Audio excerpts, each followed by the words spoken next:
Здравствуйте! Вы смотрите «Вестник» регионального отделения Русского географического общества Республики Башкортостан.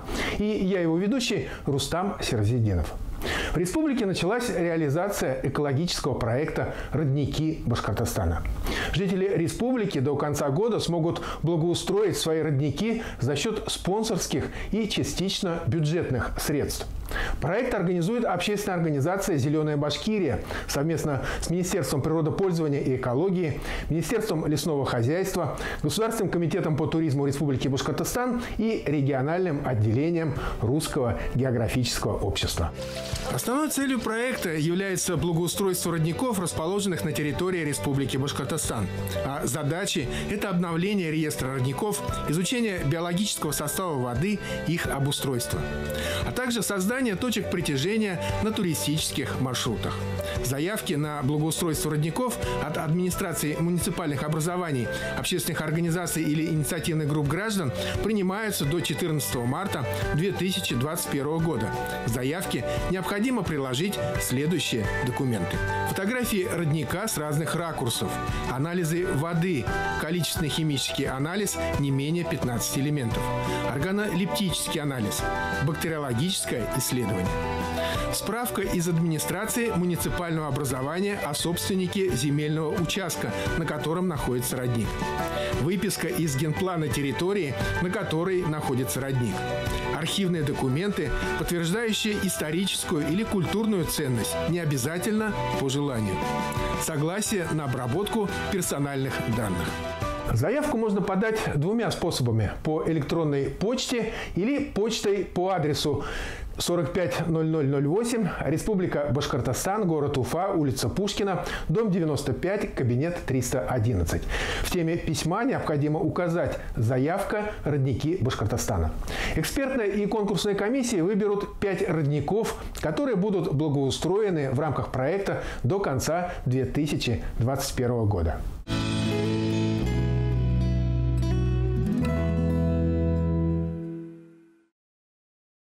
В следующем сюжете я расскажу об одном из уфимских родников, который нуждается в защите и спасении.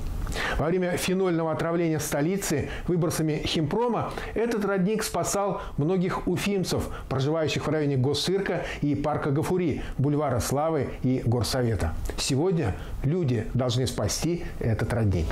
Действительный член Русского географического общества Василий Петровский-Каменский хорошо помнит те времена. Минеральной и родниковой воды тогда в магазинах и в помине не было. Местные жители приходили сюда. Сегодня родниковой водой лучше не пользоваться, жеребеночком станешь. Это один из самых чистейших был в свое время родников, который спасал жизни многим уфимцев, которые живут в этом районе. За Горсоветом это как раз начинается улица Блюхера 2, Блюхера 1 и парк Гафури, где находится конюшня, прямо вот у нас впереди, если смотреть. Здесь протекает родник, их точнее 2 родника, вот первый один, который здесь, и второй оттуда, они впадают. И потом дальше уже переходят в белые. Во время фенольного отравления, скажем, в течение 2-3 месяцев он поил многих уфимцев своей водой. Родник достаточно чистый для питья, потому что это подземный источник, который у нас протекает под Уфой, который многие, наверное, знают, а многие не знают, не слышали. Вся западная часть Уфы, она вся в родниках. Начиная от, скажем, 21 километра железного пути и кончая ЖД вокзалом. И вот сегодня мы вам представляем один из самых таких родников, который реально спасал жизни. В 1995 году отключили, когда воду на неделю, многие старые уфимцы, наверное, знают, тоже ходили в лес за водой сюда же. Но сейчас в наше время он достаточно в плачевном состоянии. Весь навоз конюшни, который отходит, скидывается в реку. Весь снег грязный тоже сюда же скидывается в этот же родник, который поступает потом со сточной водой в реку. И поэтому, с одной стороны, я понимаю любовь к лошадям. Конечно, животные – это животные, надо любить их, это наши близкие друзья. А с другой стороны, я думаю, что если дальше будет навоз сюда скидываться, и который поступает в воду, Я думаю, то, что проблема, наверное, намного больше прибавится уже со здоровьем тех людей, которые живут и ниже, и с рекой, и с рыбой, со всеми экологическими обстоятельствами, которые от этого в дальнейшем будут. Раньше навоз, да, вывозили его прямо наверху, там складировали, специальные прицепы стояли, большие трактора, и вывозили здесь вообще навозы. Потому что во время демонстрации, когда мы ходили, когда-то раньше еще при временам ЦК партии, 1 мая, 2 мая, были демонстрации, здесь находится большая поляна, и когда заканчивались все демонстрационные действия, здесь собирались с разных предприятий, весело гуляли, гармошки, тальян играла, пели песни, а воды не продавалось же, как сейчас в канистрах, и все за водой ходили сюда в полиэтиленовых мешочках, набирали воду и с собой носили сюда, пили шашлыки, делали как кто мог. Вот история, в принципе, этого родника. В принципе, многие старожилы его знают, а сейчас, в принципе, про него забыли. И его используют просто как кучу отвала снега скинуть сюда, навоз скинуть, сгниет, все идет. И не задумываясь о будущем, что будет дальше. И почему бы, например, не облагородить это же место, чтобы многие уфимцы, например, могли бы просто брать чистейшую воду и пить ее из родника, а не покупать в баллонах, которые неизвестными, как ее там производят, и неизвестного качества. Если смотреть за моей спиной, здесь только 4 источника есть, которые есть. И с той стороны источника 4 есть. Источников 10, наверное, точно есть, которые именно чистые источники, которые можно пить, из которых до сих пор ходят. Здесь бы тоже, наверное, пили и ходили. И если бы не вот это плачевное состояние, которое мы видим, и после навозных всех дел, естественно, никто пить не будет. Работники конюшни, официальное название «Конный дворик» у Садко, в прежние времена, по словам нашего собеседника, вывозили весь навоз. Сегодня, видимо, дешевле сбрасывать его во овраг, где протекает ручей. Кстати, ручей впадает в Белую. Еще одно удивило в этой истории. В парковой зоне находится захоронение жеребца по прозвищу Садко. Призер, титулованный чемпион. В общем, очень заслуженный жеребец. Памятник, оградка, все как положено. А на лентах венков написано: «Дорогому дедушке от благодарных внуков».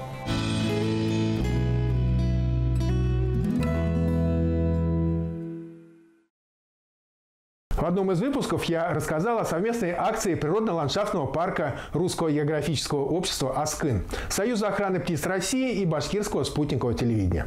Речь идет о конкурсе по изготовлению кормушек для птиц «Лесная столовая». Он проходит в республике с 25 января по 25 февраля. Мы не ожидали такого аншлага этого конкурса. В основном дети. Это так приятно. Классы. Дети из... Вообще очень большая география. Ишимбай, Бурзянский район, Ханты-Мансийский автономный округ. В Ишимбае целый класс. В Уфе целый класс, которые стали... удивительно то, что впервые дети, для меня, может быть, впервые, а так организованно начали делать кормушки. Потому что действительно птицы в данный период, в данное время нуждаются в подкормке. И мы решили, что надо сделать не просто кормушку, она должна быть оригинальной, она должна быть не маленькой, потому что чем больше птиц покормится, поедят эти зернышки, тем лучше. И самое главное, мы хотим в природно-ландшафтном парке «Аскын» на территории Архангельского района, чтобы те туристы, которые пришли в нашу пещеру, они тоже могли бы приобщиться к этому. Победители будут награждены сертификатами на бесплатное посещение пещеры. Это семья из 4 человек. Папа, мама, и, соответственно, раз дети принимают участие, то дети до 12 лет. 4 человека приходят на бесплатную экскурсию. Вот это сертификат, который мы вручаем. Это наша пещера, фотография, сделанная нами. И на обратной стороне этого сертификата мы вписываем, он каждый раз изготавливается по-новому. Вот сейчас пока он пустой, но в конце недели мы вписываем сюда фамилия, и имя участника, ставится печать, ставится подпись, и вы И после того, как увидите свою фамилию на страничке, значит, утреннего шоу «Салям», вы должны позвонить мне, потому что чем быстрее вы позвоните, это в пятницу будет, тем быстрее я вас внесу в график посещения пещеры, потому что мы действуем согласно алгоритму, и семья ваша будет уже приедет к назначенному времени. Кормушки совершенно разные. Очень приятно, что кормушки делают из подручного материала. Это пакеты из-под молока, это пакеты из-под сока, значит, пластиковые, которые очень красиво так вот декоративно украшают. Мы выбираем те кормушки, которые масштабные, оригинальные, интересные. Не просто сделанные так вот, чтобы вот мы могли повесить около дома. Наши кормушки, те кормушки-призеры, они будут размещены на территории парка. Это будет 8 кормушек, поэтому это лес. У нас очень ветрено, у нас экстремальные погодные условия. Поэтому мы, конечно, выбираем добротные кормушки. Но те кормушки, которые изготовлены, и те ребята, которые не стали победителями, они установят эти кормушки около себя, около своей квартиры, на подоконнике или так далее. Будут считать птиц, посмотрят, какие птицы туда прилетают и какие птицы кушают. Это поможет им. Еще вторая задача. Почему Союз охраны птиц России? Когда-то где-то года 3 назад, когда у нас на канале БСТ запустилась акция «Весенняя перекличка», я стала учетчиком птиц. У меня есть свой квадрат, я каждый год считаю, сколько птиц прилетело, ну, в частности, в деревню Шамонина, какие это птицы, я веду, считаю, сколько особей на определенной территории и так далее. Теперь аналогичный учет мы ведем в Архангельском районе, начиная с Максима Горького и парк, вот именно территория деревни Аскино. Ребята могут также учитывать птиц. Какие птицы прилетели, сколько, какое их количество. Вот весенняя перекличка помогла в прошлом году сделать уникальнейшее открытие. Те птицы, которые к нам не прилетали в Башкирию, благодаря учетчикам, были зафиксированы. Авторов лучших кормушек наградят сертификатом на посещение Аскынской ледяной пещеры для 2 взрослых и 2 детей. А изготовленные победителями кормушки будут размещены на территории природно-ландшафтного парка Аскын. Сегодня я расскажу о целом школьном классе, принявшем участие в этом конкурсе. О данном конкурсе я узнала ВКонтакте и решила со своими детьми участвовать. Они у меня очень творческие, талантливые дети. Любят участвовать во всех конкурсах. Первый раз мы принимали участие в конкурсе «Птицы Башкирии». Мы каждый день уходим на прогулки, наблюдаем за птицами. Учащиеся Уфимской коррекционной школы-интерната номер 30 целым классом вместе с родителями делали кормушки. Исполнительный директор регионального отделения Русского географического общества Гузель Зайнулина вручила участникам конкурса подарки от имени РГО – книги о птицах, сувениры. Весной класс совершит экскурсию в Аскынскую пещеру. Мы с классом решили принять участие в конкурсе «Весна столовая», который проводит Русское географическое общество в Башкирии. Моя мама творческий человек. Мама и я решили делать кормушку для птиц из веток деревьев. Кормушку делаем вместе с дядей из досок и ДВП. Нам необходимо кормить птицы. Птицы наши друзья. Надо их любить, беречь и охранять. Кормушка создана в деревне. С дедушкой создана. Давайте защищать птиц.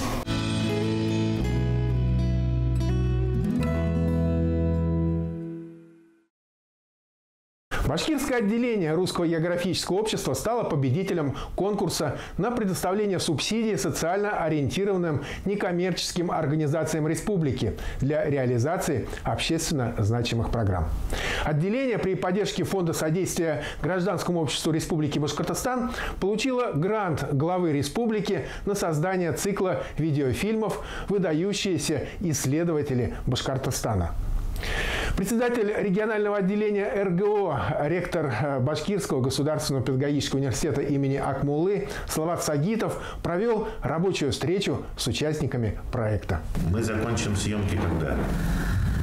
Я думаю, что мы должны уже в мае закончить. Потому что природу уже Рустам все отдал. Заставка готова. То есть осталось только пройтись с персоналиями и снять. Вот, то есть Рустам до 26-го готовит.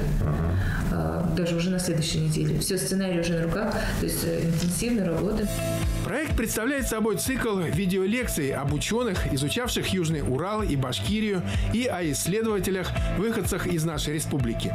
Это штурман Валериан Альбанов, путешественник-естествоиспытатель Петр Симон Палас, русский географ и картограф Иван Кириллов, исследователь природы Южного Урала, первый член-корреспондент Петербургской академии наук Петр Рычков, инженер-артиллерист, историк, географ, экономист и государственный деятель Василий Татищев, ученый-энциклопедист, путешественник, естествоиспытатель Иван Лепехин, зоолог и путешественник Николай Северцев, советский и российский историк и этнограф Раиль Кузеев, горный инженер, первооткрыватель Аскынской ледяной пещеры Леонид Конюшевский, первый ученый-биогеограф, живший и работавший в Башкирии Александр Носков, русский писатель, чиновник и общественный деятель, литературный и театральный критик Сергей Аксаков, а также другие. Башкирское отделение Русского географического общества стало обладателем гранта главы региона, который называется «Выдающиеся исследователи Башкортостана». О нашей земле писали давно, писали много, но так системно, это буквально, наверное, несколько, 400-500 лет назад, когда ученые уже целенаправленно приезжали на башкирские земли и изучали жизнь башкир. И мы поставили перед собой задачу вспомнить эти имена, чтобы они не забывались, и подготовить такой ряд научно-популярных фильмов, которые были бы доступны как для ученых, так для студентов, так и просто для обыденного зрителя. О тех ученых, которые изучали географию Башкортостана, о тех ученых, которые исследовали этнографию Башкортостана, фольклор народов, проживающих на территории нашей республики, и археологию. И я надеюсь, что действительно вот этот цикл фильмов, он станет таким, грубо можно сказать, ликбезом, но это позволит, еще раз, в доступной форме практически каждому узнать о своей родной республике как можно больше. Сейчас идет работа по реализации гранта. Каждый видеофильм продолжительностью 12 минут будет содержать материал с биографическими данными великих исследователей. Фильмы будут дополнены комментариями историков и краеведов.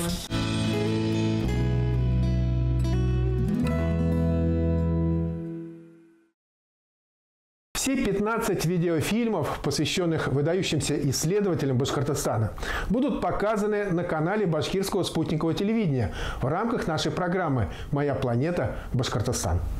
Это все на сегодняшний день. Я с вами прощаюсь до следующей пятницы. Берегите себя, своих близких, берегите нашу планету. До свидания.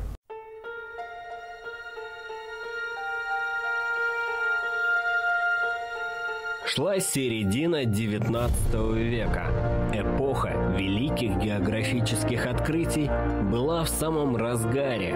В Российской империи по высочайшему повелению императора Николая I было основано Русское географическое общество.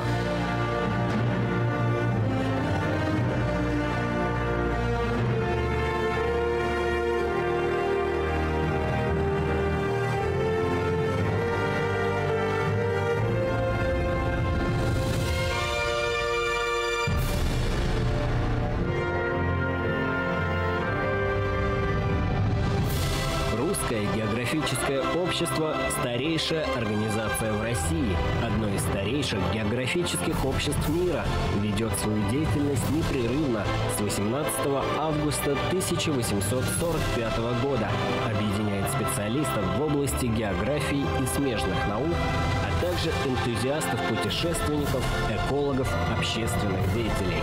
Сегодня в Русском географическом обществе насчитывается более 25 тысяч членов в России и за рубежом. Региональные отделения открыты во всех 85 субъектах Российской Федерации. Основными направлениями деятельности Русского географического общества являются экспедиции и исследования, образование и просвещение, охрана природы, развитие туризма, издание книг и работы с молодежью. Экспедиции Русского географического общества сыграли большую роль в освоении Европейской России, Урала, Сибири, Дальнего Востока, Средней и Центральной Азии, Кавказа, Ирана, Индии, Новой Гвинеи, полярных стран, Мирового океана и других территорий, а также в развитии мореплавания, в становлении краеведения, метеорологии и климатологии. В 2020 году Русское географическое общество отмечает 175-летие. Несмотря на то, что эпоха великих географических открытий уже позади, благодаря РГО открытие и освоение новых земель продолжается по сей день.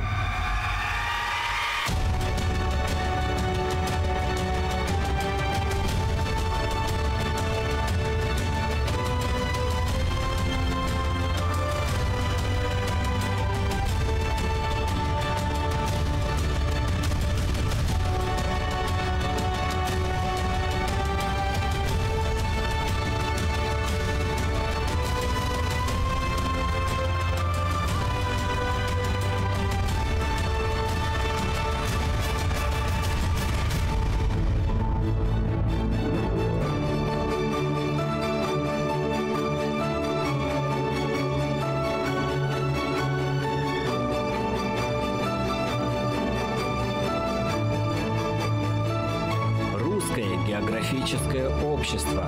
175 лет великих открытий. Открываем Россию заново. Вместе.